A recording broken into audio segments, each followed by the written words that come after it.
do sincerely and solemnly declare that as a registered medical or dental practitioner of Nigeria. These are medical doctors being sworn into Medical and Dental Council of Nigeria, a prerequisite for medical personnel who are new entrants into the medical industry in Nigeria.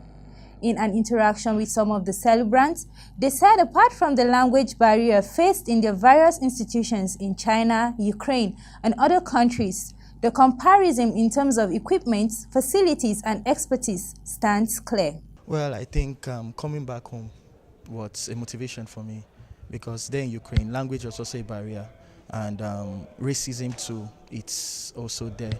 And because of the language, I want to get better as a doctor. If I'm to stay in Ukraine, I won't really get better there because of the language barrier. So coming home and building my clinical skills from here, it's actually much more better than being in Ukraine. In my school, you might face little challenge of language problem because not all the patients speak English. A lot speak Turkish, but if you know Turkish, then you're fine. But honestly, for the comparison, I haven't studied in Nigeria. I only have hearsay. I know it's way easier there, and apparently they're more advanced in certain aspects. Some of the doctors were particular in their lamentation over the strikes in Nigeria, which tends to elongate the period of study. Basically, I think it's almost the same or even harder than Nigeria, because Sudan is also an African country. We deal with same problems as in Nigeria, but the main difference is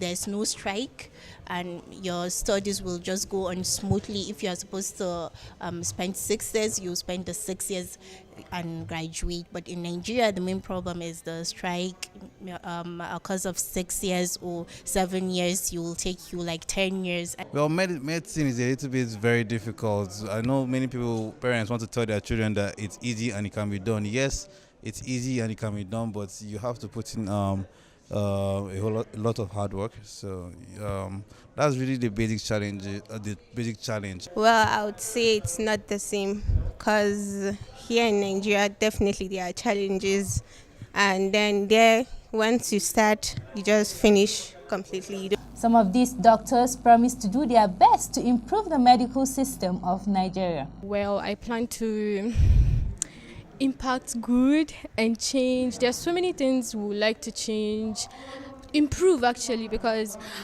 well, our leaders have done a lot, so we also have to contribute for that future purposes.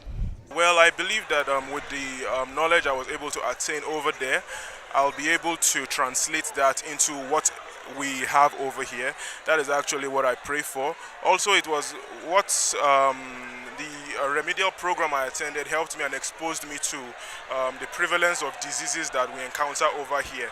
And I hope that with the knowledge I attained over there in Ukraine and with the tutors I had over here that were able to quickly abreast me with the Nigerian system, I'll be able to excel by God's grace. By God's grace, we will live up to that standard that our senior colleagues have created for us. There are big shoes to fill, but we are trusting God that by God's grace we'll start something.